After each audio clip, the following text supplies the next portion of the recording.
Alright, I'm gonna cut out a Woody intro because this fight is 50 fucking seconds long, and the moment I even start talking, I'm gonna speak past it. So the Asylum Demon is a very basic tutorial boss. You just walk away from all of his attacks and then punish. I think ideally would stay behind his ass, but it likes to be near the wall, so I just stay in front of it and ran away. You can only use the hand axe here, so I couldn't do a glove only run, I fear. But if I could, well, you could if you went to level 6 Deprived, but it would be SL6 instead of SL1, which will obviously defeat the purpose of the run. And it's dead. Very climactic, I know.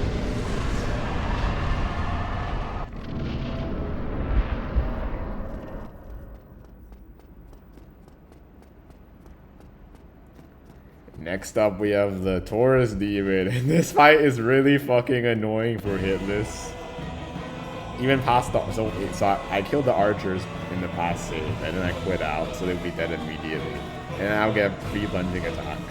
I could have stayed at the top so I could jump up there and we have a flatter arena, but I prefer the health advantage you get from hitting him immediately with the plunging attack. Oh my god! So like for some reason the legs have a moving hitbox that deals damage to you when you stay close to them. And also, like, there's so many stupid fucking lingering hitboxes or some of its slams. So you have to stay far away, which is really fucking annoying because you can low profile so many of its other attacks. So a lot of the dodges that cool dodges that you could do become fucking useless here. And he's dead. Like, normally I wouldn't want to kill him as quickly as possible with a plunging attack, but this fight is so fucking annoying for hitless. You have no idea. Next up we have the Bell Gargoyles, who are the only good gargoyle fight in the entire series. Which sounds really oddly specific, but there have been a lot of gargoyle fights in the games. So you cut off its tail for some free damage. And the gang phase is a bit annoying, but the solo fight phase is pretty fun. But unfortunately, it's pretty easy to out-damage the first one, so you never have to fight the gang phase. And to be fair, I did have a +3 weapon here, so it was kind of my fault for over-leveling. But still, they're still very fucking squishy. And the fire one is a pushover by itself and then dies really quickly. Yep, not much else to say there. Oh, fuck this fight. Fuck this fight with the bane of my fuck this fight. I don't even give a shit that I ruined the club only run by cheesing it. Ah, fuck it.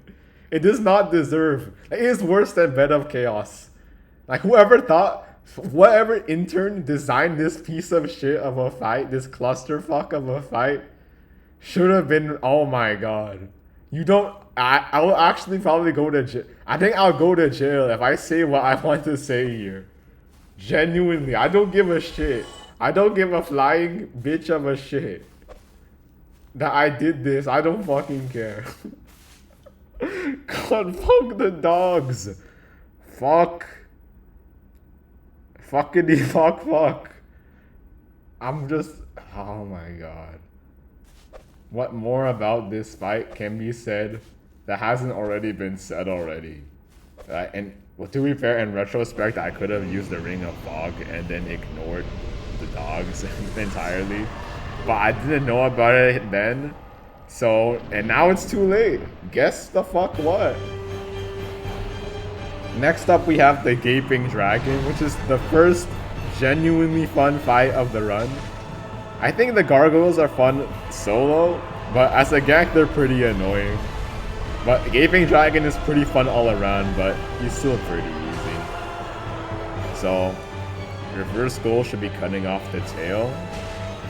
And I'm a stupid fucking idiot who whiffs like one of the hits. And if I didn't fucking do that, the tail definitely would have been cut off. It stalls in the air for a while, and you'll have to be a bit patient and wait for it to do what you want it to do. But other than that, it's pretty manageable. Okay, then it repeats the running sequence again.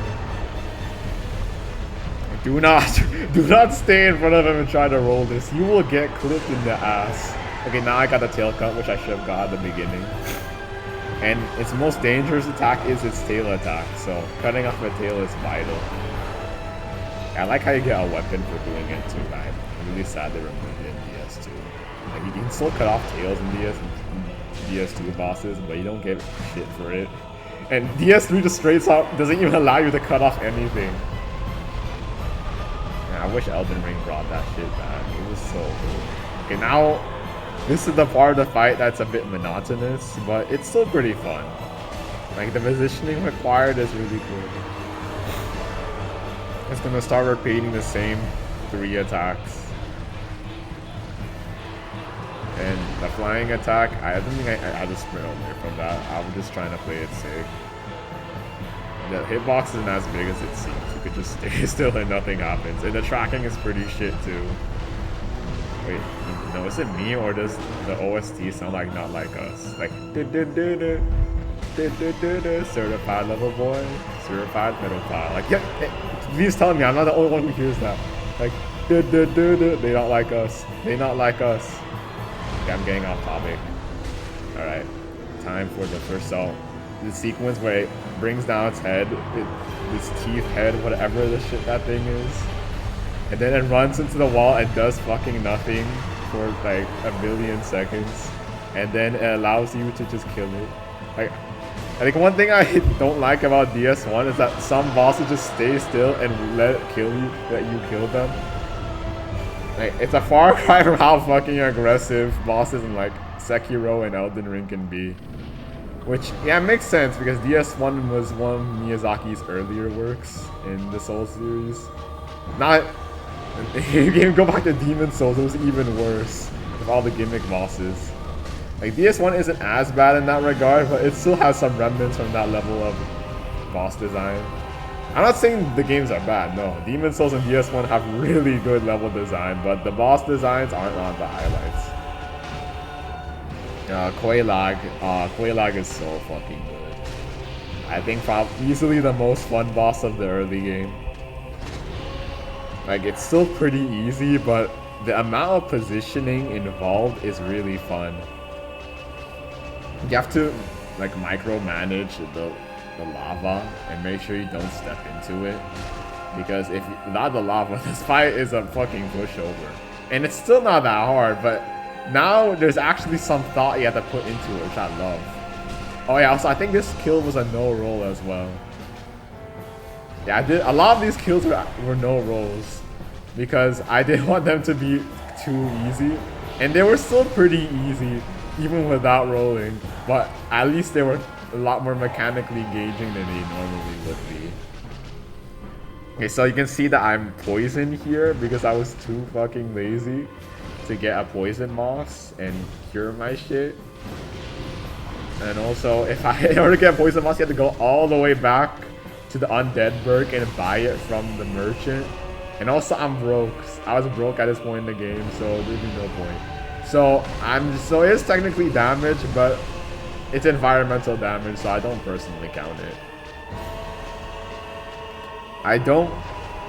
I also didn't really need to count environmental damage for the Centipede Demon, but I had RTSR procced then, so if I stepped to the lava, I'd be pretty much dead.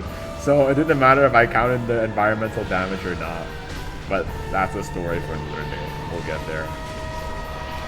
And she's dead. I'm still fumbling to get the gesture I want at this point in the game.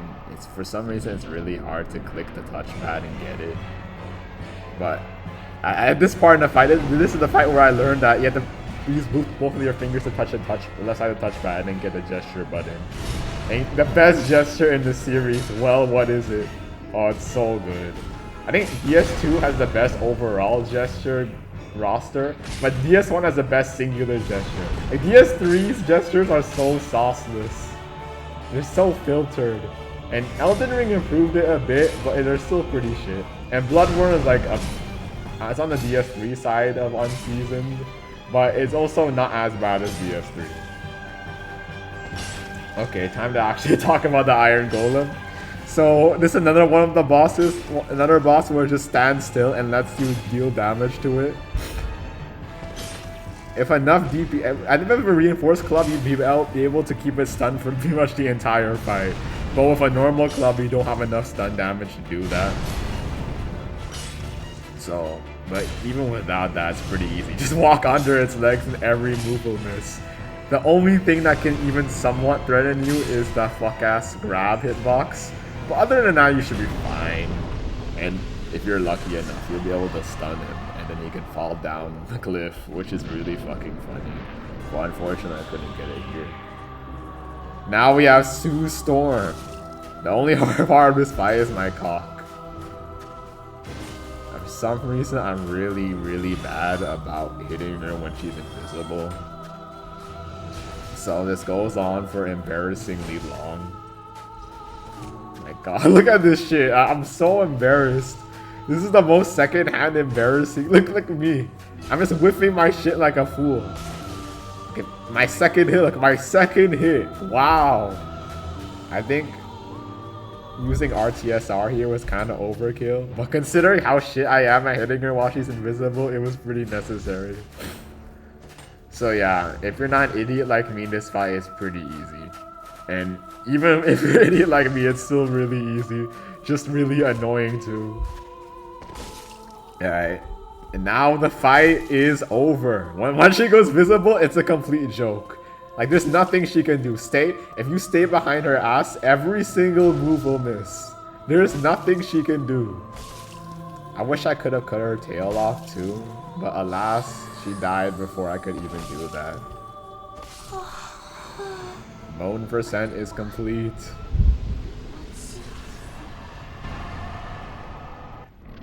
Oh my gosh. Oh, fuck Ornstein's charge attack. Genuinely. That's all I have to say. I think that single move ruins this entire fight. Genuinely.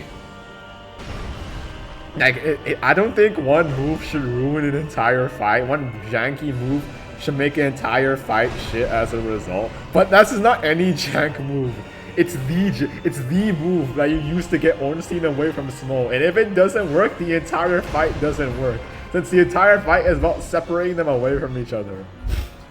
Like, I know this fight is very iconic, but it also doesn't get a lot of the criticism that it needs. Like, a lot of people just kind of ignore how blatantly broken it can be sometimes.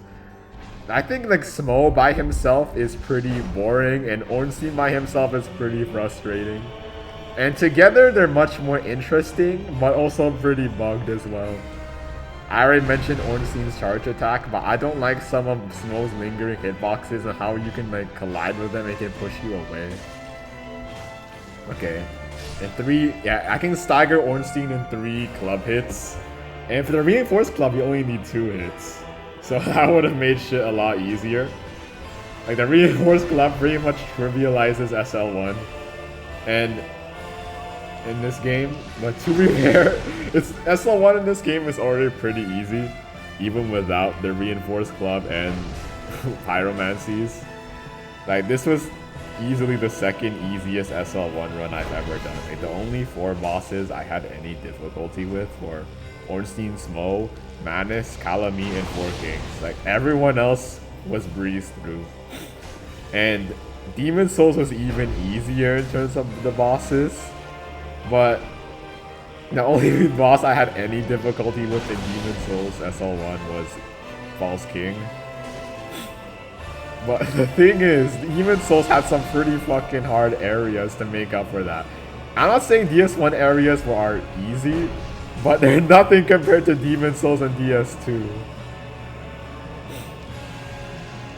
Yeah, so I probably could have just sprinted away from his butt slam instead of rolling away from it. But I wanted to play it safe because I really did not want to do phase 1 again. And for Smough, you can just walk, super Smough, just walk to his left or right and every move will miss except the butt slam. It's really easy. And he's dead. Good riddance. And now we have everyone's favorite femboy. So for this fight, I think in retrospect, I really didn't need RTSR here. It was kind of pretty much overkill. And I could also move dishes from one cabinet to the cabinet right next to it. So I had nothing to prove by doing this without RTSR. Yeah, it's fairly straightforward. Just walk to the side for everything except for the projectile things, a bunch of the projectiles. You can use the walls to protect you from it. The walls can protect you from everything except the big beam. But for the big beam, you can just walk to the left or right. So it's already pretty inoffensive as well. And look, 2 cycles and it's already almost dead. You just walk to the left for the beam and use the wall to protect yourself from everything else. And even though it's really brain dead easy, I don't really dislike this fight either. I love the atmosphere. I love how eerie it is. And I like how the infinite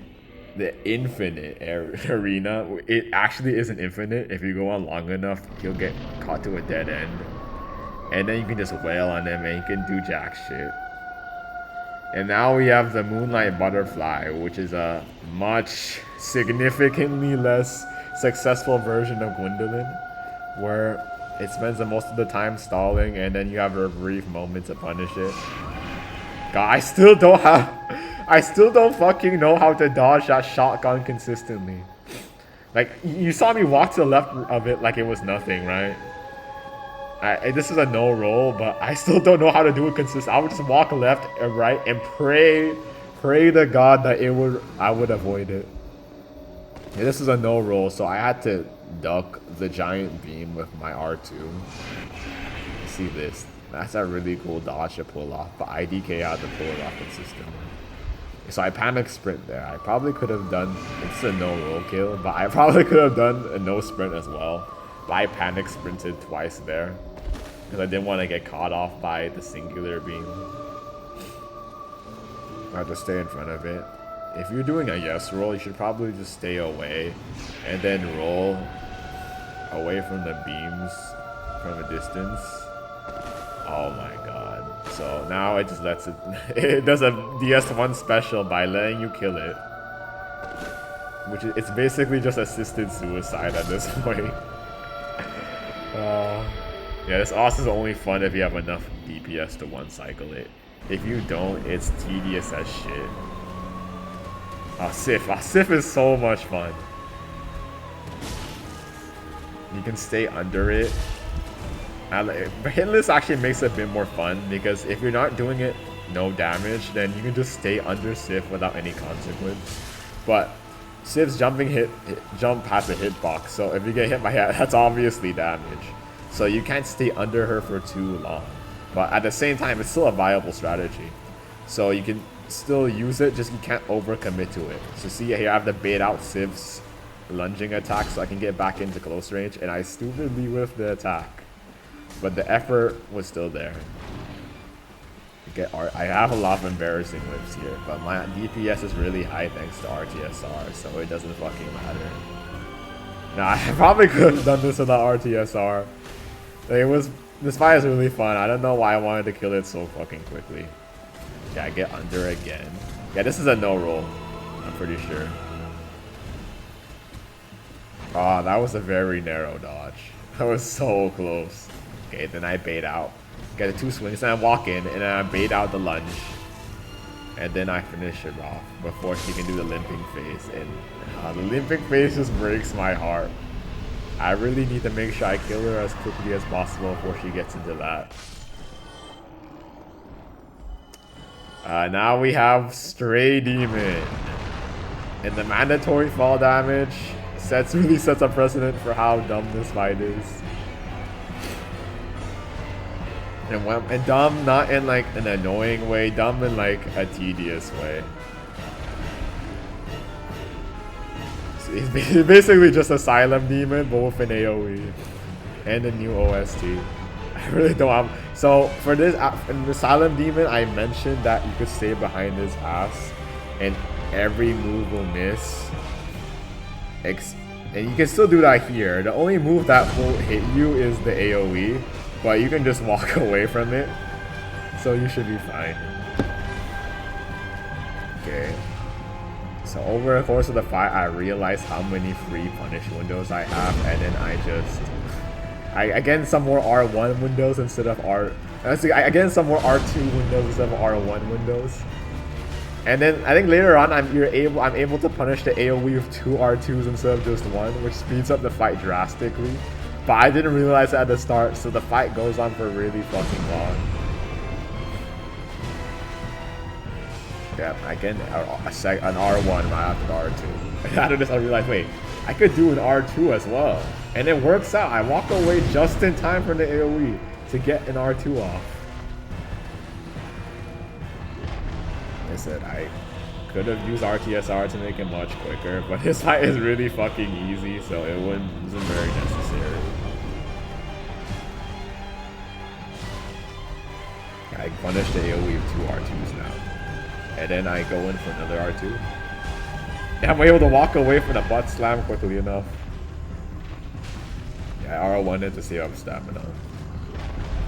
So it's funny, my rings for this fight were RTSR and Dark Wood Grain.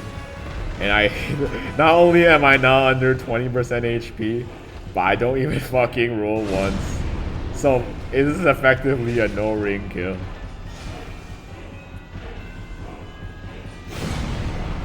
Yeah, just walk away from the AoE. This guy is so slow. Dude, imagine showing a DS1 player like Everdark Libra. I think it's like they'd actually have cancer. They'd actually just die on the spot. Well, to be fair, I think back then, like crazy anime fights weren't anything new to gamers. Like they still had all those crazy MMORPG bosses, but Dark Souls was so special because of how grounded it was compared to the norm. And now Elden Ring, the new Souls games, like kind of lost the plot and made everything so like anime levels of crazy. When they've lost like the original appeal of Dark Souls, how grounded and realistic it was compared to all the other action RPGs. So while I do mostly enjoy the more fast-paced direction the new games have taken, part of me kind of misses the more realistic and grounded approach of DS1 and Souls. But at the same time, the realistic and grounded approach made a lot of the boss designs really underwhelming, so even that has its cons. Next up we have Seath, the Bastard Child. And this fight is really cancerous, but not the most cancerous Lord Soul, which is not saying a lot. Oh god, fuck this fight. So he used to attack his pelvis, most of his ball sack for most of it. But he can't stick to his ball sack for too long because he can use that move right there. Which just makes the fight, it's easy in an annoying way instead of a fun way, which is the worst kind of boss. It provides no difficulty and it's just really annoying to fight all around. Like, it would be better off it was deleted from the game. Like, the Duke's Archives is actually a pretty cool area, but the Crystal Cave and Seath following it is just pure garbage. Like, he has a really ass run back, but fortunately he's pretty easy, so you don't have to do it a lot. Speaking of run backs, you don't have to do a lot. Pinwheel.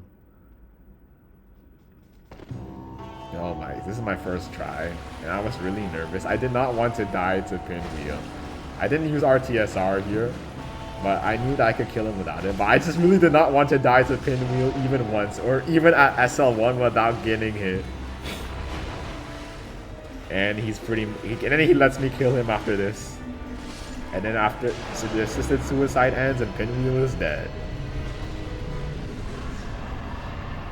Oh my god, am I so glad that Pinwheel didn't kill me. All these shit Nito.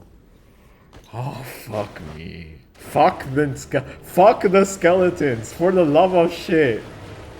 God. What the shit were they thinking of the skeletons? It's almost as bad as Capra Demon's dogs. For hitless at least. I got really good RNG here. They didn't use the Wheel of Death attack. If they did, I'd be pretty much fucked in the ass. Okay, so here, I didn't actually block it. You see, for some reason, this ground stab hitbox, it only hits between your legs. And when you do the block animation, your legs split apart, so it won't hit you precisely because of that, which is pretty cool, honestly. And it's the only cool part of this fight, because otherwise it's just a tedious slog. So we have the Time Waster AoE and the Time Waster Ground Stab, which is cool to block, but that's it. Except for this, you can just walk away, you can just walk under or to the side, everything will miss, except the AoE. But even for that, the startup is so fucking long that you can just walk away scot-free. Yeah, his hurt box is pretty annoying to hit. But aside from that, he's a complete pushover. But emphasis on how he is a complete pushover, because the skeletons sure as fuck aren't. And if you aggro the giant skeleton, you are pretty much dead. So you need to make sure he stays at the start of the arena. So I like the arena awareness involved, but that doesn't change the fact that this fight is an annoying piece of shit. Yeah, this is by far the most torturous hit list of the run. Especially with having to do that cancerous run back every single time. That panic roll here, so unfortunately this wasn't a no roll. But I just wanted this shit to be over, so I don't give a fuck. And now Nito is down. Good fucking riddance. Ceaseless Discharge. Now, I embarrassingly died while doing the cheese the first time. And doing the cheese the first time is comically easy. But doing the cheese the second time, holy shit. After you dead, it's pure hell. It is pure fucking hell. Because he has that giant fire wave attack that just insta-kills you if you don't know what you're doing. See, look at that shit. Look at that shit. Look at that. I attack him for some reason, even though I can just insta-kill him later on. But his hitbox, there's some of the most ass hitboxes I have ever seen. See, I keep panic rolling in case he uses the fire wave of death. I should have, in retrospect, I probably should have kept the camera trained on him to see what the fuck he was doing. But I was in too much of a hurry to get it over with quickly. See, so if you want to do the cheese after dying to him, you have to walk all the way to the spot where you steal his sister's clothes and then restart. So it resets his AI so he can redo the cheese strat and get him to the edge so he can fall off. Look out for that. That is I hate how ass the hitboxes are. It's so shit. Like, this fight isn't even that hard without cheesing, but my god, is it annoying. Even with the cheese, it's annoying. Yeah, this boss is such a... I love the storytelling and lore, but the gameplay is a complete cancer in just every way. Oh my god, I hate the flame wave attack is one of the worst things ever. Like, in a history, I would prefer a Trump having a third term over having to suffer through this boss again. God. Yep, this is the flame wave again, but I dodge it. But that's very, very difficult to time because of how weird the telegraph is. So I don't know, I just pray to Christ that he does what I want. Unfortunately, he does. And now the fight is free. Now this lets you kill him.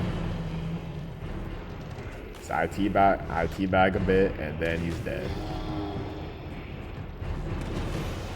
I said, and then he's dead. There we go. Good fucking riddance.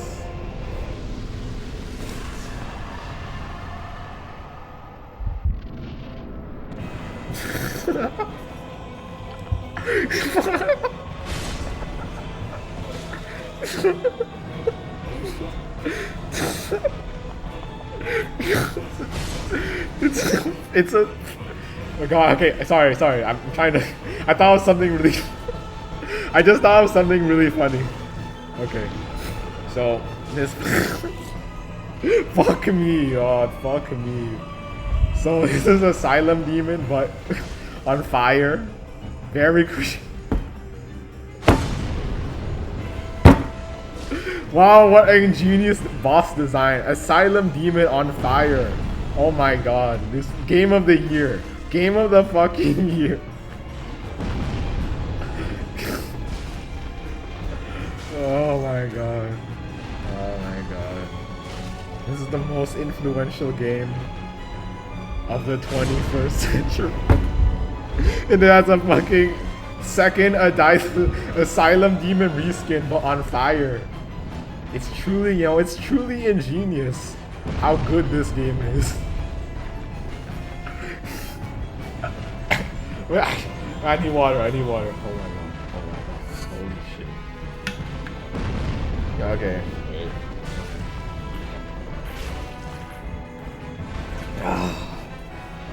Okay, so the demon fire. Just imagine the Asylum Demon like wearing like a glasses and then a mustache and a giant nose and saying, "Oh, it's not me. I'm the demon fire saint." God, so the only thing that this is different from that Stray Demon is the second AoE has 2 AoE attacks now. Very original. So for that slam move, it has no hitbox when you're close to it, so you can just stay close to it and low profile it. It's pretty neat. Stray Demon and Asylum Demon don't use those a lot, so I think there are actually a few differences other than you said. There's a few AI differences. And now this is the part where it spams the butt slam and then just lets me kill it. And it's dead. G freaking G.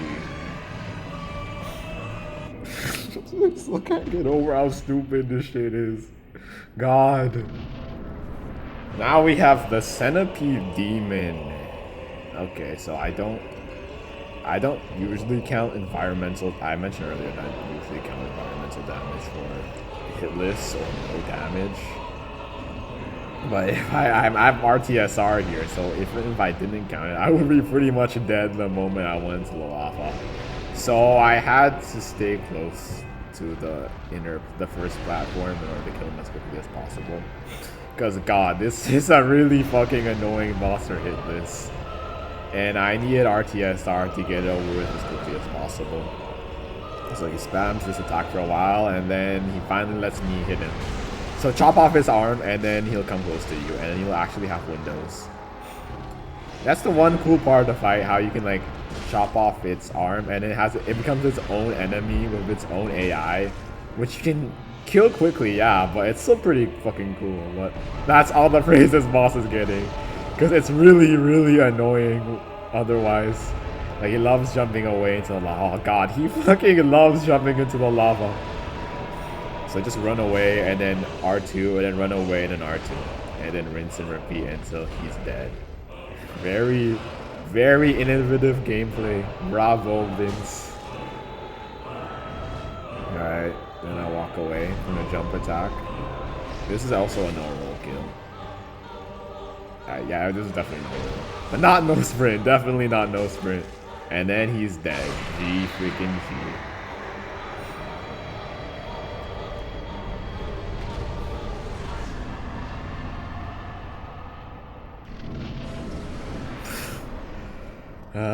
You know, one more about this fight can be said that hasn't been said already. I honestly, I think they're the best. They're still pretty shit, but they're the best Lord Soul boss, honestly. Like, they're the only one who tries to do anything interesting. Like, 4 Kings is just a DPS check. Nito is just a skeleton spam. And Seath is Seath. The Bed of Chaos is like, after it feels like a Mario boss in a game without jumping. But I would prefer a Mario boss in a game without jumping over a shit boss in a game where bosses shouldn't be shit. Okay, so I tried to cheese it there with the firebomb bow strat, but then I die quickly after. And I don't have any save states because I don't have PS Plus, so I had to unfortunately restart after the checkpoint. So I go bare-fisted because your damage does not matter since the bug gets insta-kill no matter what. And this is when the fight becomes a bit of a clusterfuck. So I bait out those attacks and I hope for good RNG. I forgot the layout, so then I start panic rolling here, and I almost get myself fucked. Unfortunately, yeah, I almost got clipped many times here, but I made it on top. And then I whiff, and then I actually do it. I make many embarrassing whiffs. And now we have the final part of the fight, which is by far the most annoying, and that's saying a lot. I already broke. Fortunately, I had already broken the ground at this point, so I said to jump there. First bait out that attack, then jump down. Oh, that was a close one. Wait a second, because you can still collide with the arm hitbox and die. And then just roll your way to victory and hope you don't get clipped by the fire explosion. Wait. Just wait. Wait. Boom. Looking for this.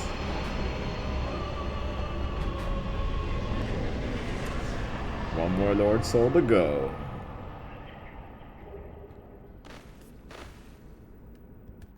The 4 fucking kings. God, so this is the first base game boss other than Ornstein Smough that I actually have a lot to say about. Now they're very much a DPS check.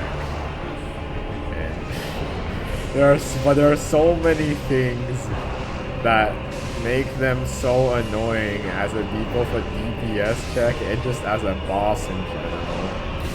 So I killed the first one of these, but the second one is a bit tricky because of one particular thing. We'll see. Okay, so make sure to hit them as they're dying too, because that also will damage the overall health bar. Give it a second. He's gonna do the most annoying move ever. The project. So this all 90% of the difficulty of this fight comes from that one move. But otherwise, you could just walk to the left and everything will miss, other than the horizontal attack. The horizontal attack, you can have to roll it, but for the other moves, you can just walk to the left and everything's okay. For that projectile, you'll have to give up punish windows just so you can get further away from it. And this fight is all about killing them as quickly as possible.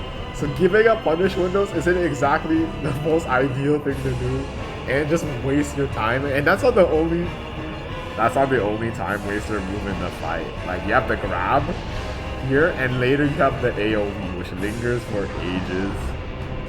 And there's so many time waster moves in a fight that almost requires you to kill them as quickly as possible. But I guess that is the point of a DPS check. You're meant to kill them before they can even use those moves. But then, if you do it, the fight is so quick that you cannot engage with any of their moves. So the only way to make it fun is by making it a complete pushover. So it's either really easy or really frustrating and no in between. And that's just one thing I hate about DPS check bosses in general. I'm fine with them in traditional RPGs because pure stats are the entire point of those games. But in Dark Souls, it's a mix of action and RPG. So DPS check bosses are staples of RPGs, and those parts of RPGs really hurt the action part of these games. It really do. And then I killed it here, and then it's dead, fortunately. I only got the projectile once, but I had many attempts where they would just spam it over and over again. So many times I get it as the opener for the first king, and it made me almost go insane. Yeah, this fight is just so poorly designed. I cannot wrap my head around that they didn't put any inch of thought into it. And it could have been really good, but it just isn't. It's just so fucking annoying. Okay, now we have the DLC, which, guess what? All the good bosses are in the DLC, which is kind of tragic. But the base game at least has some really good areas, so it's not bad. So this fight is really fun. It tests spacing and positioning in a really clever way, where you can walk away from most of its attacks, but the real difficulty comes in punishing. So you have to know what isn't or is not or punishable. So if it's a double swipe, you can't punish it. If it's a double headbutt, you can't punish it. But if it's a swipe into a double headbutt into a swipe, you can punish it. Or if it's a headbutt into a double swipe into a headbutt, you can punish it. But obviously you won't be able to do that immediately. You'll have to trial and error the punishable moves from the non-punishable moves. But, you know, these games have always been about trial and error.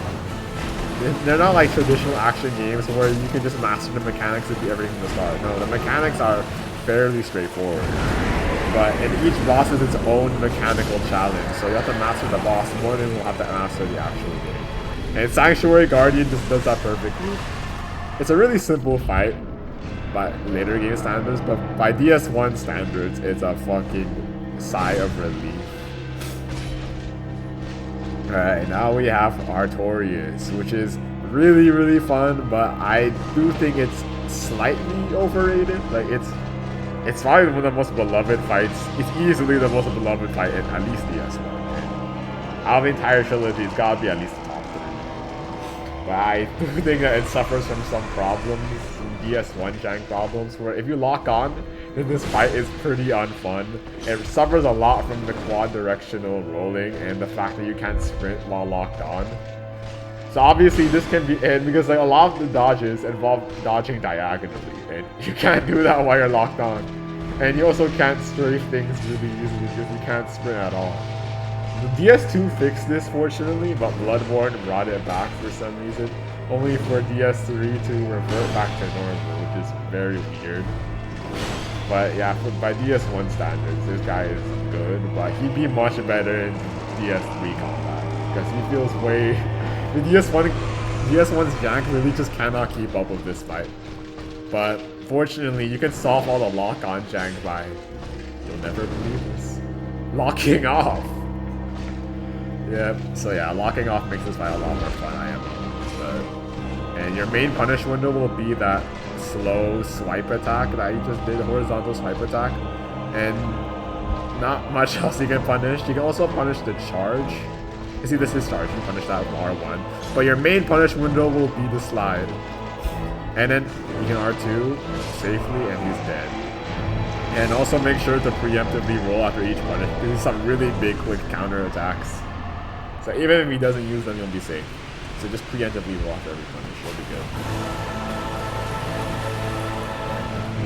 This is...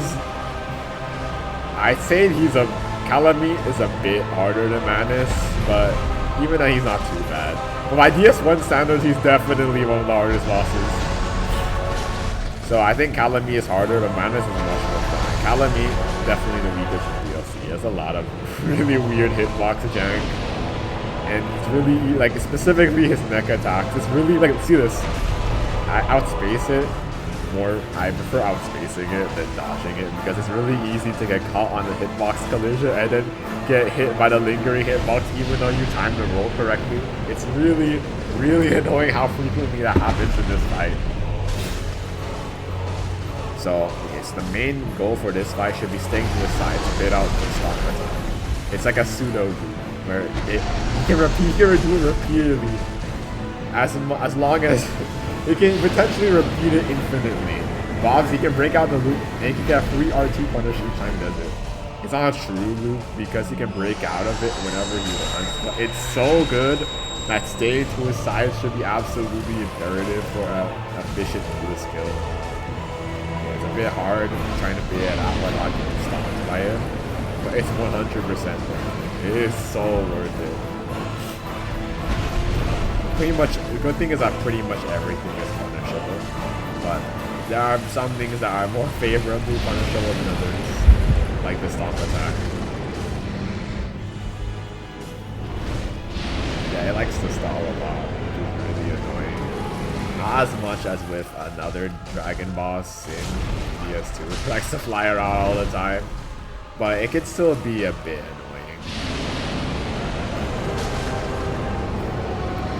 I think I could have gotten it wrong. Downward frame attack. stamina.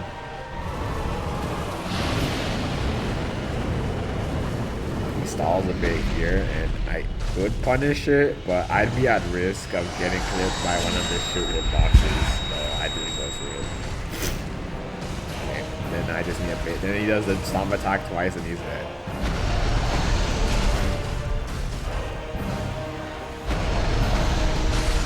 Ooh, for this.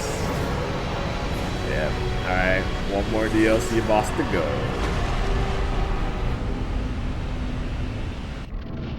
Oh my man. Easily the best boss in DS1. Like it ain't even close. Like it feels like Artorias feels like a DS3 boss in DS1.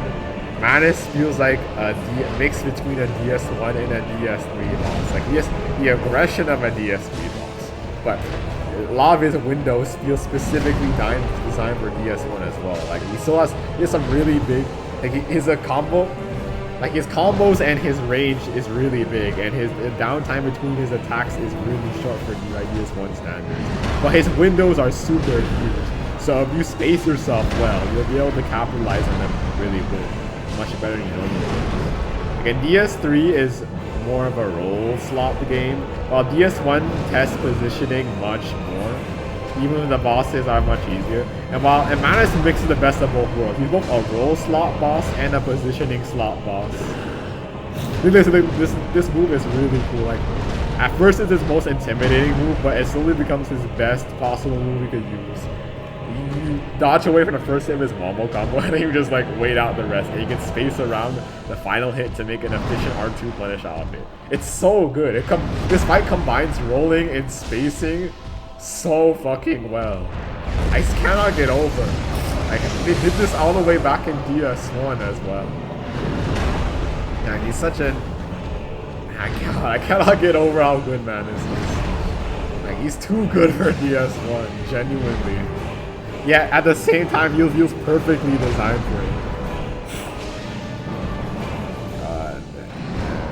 I cannot. I think the only complaint I have with this fight is that maybe it relies a bit I could have relied a bit more on spacing and positioning, because it's infamously tricky for no roll, especially for DS1 standards, because his range is really, really big, so you'll have to roll a lot of his moves instead of spacing them out. But it's just a minor complaint. It's still really fun to dodge him all around. Alright, and then use this combo the third time. I whiffed that crit earlier, which is really embarrassing. And there's one of the final hits too, so I was afraid I was going to choke after this. And he's dead. GG Manus. I cannot get over how good he is. Or this game does not deserve him. And now we end off with Gwyn. I had to roll at the beginning just in case I got whipped by one of the knights outside of the arena. And this is a very roll intensive fight, so the only boss who can be parried. And I sure as hell make good use of that here. It's really hard to do a normal parry kill of him because of that insanely quick fast. Like, look at, wait, he's gonna, no, he hasn't used it. Let's see, I'll show you later. After this, he's gonna use it, I'm pretty sure. Go behind him because he has no backwards attacks. Like, he has one such an insanely quick move that staying in neutral with him is just not an option. It's almost unreactable. So you have to get away from him. You see that move? That's so fucking quick. So you have to get away from him and bait away his ranged attacks for an easy parry. And then boom, he's just dead.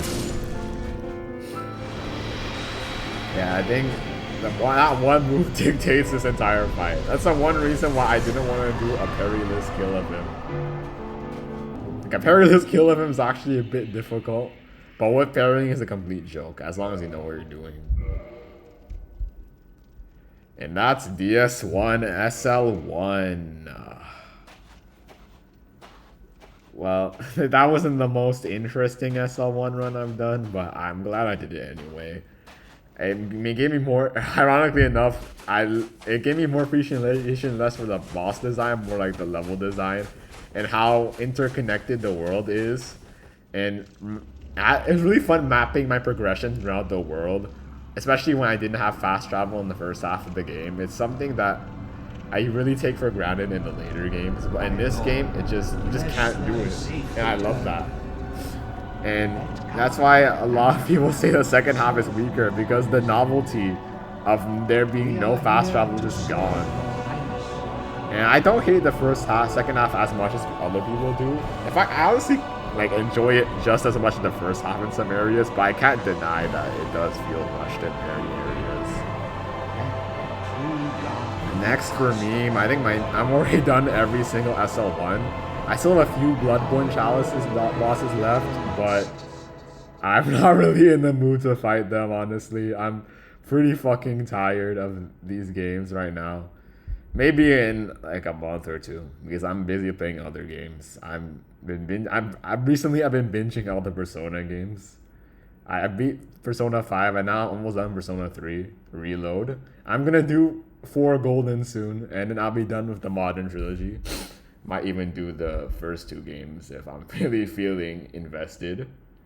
And I also got Hollow Knight. I want to beat that before Silk Song comes out, but I only have 1 fucking day, so that doesn't seem very likely. But still, I'm still gonna play it. And I got Liza P as well, which will quench my thirst for Souls likes, even though I'm currently not in the mood to play any. And yeah, I think that's all I have to say. I'm trying to think of a witty outro right now. Wait, give me a sec.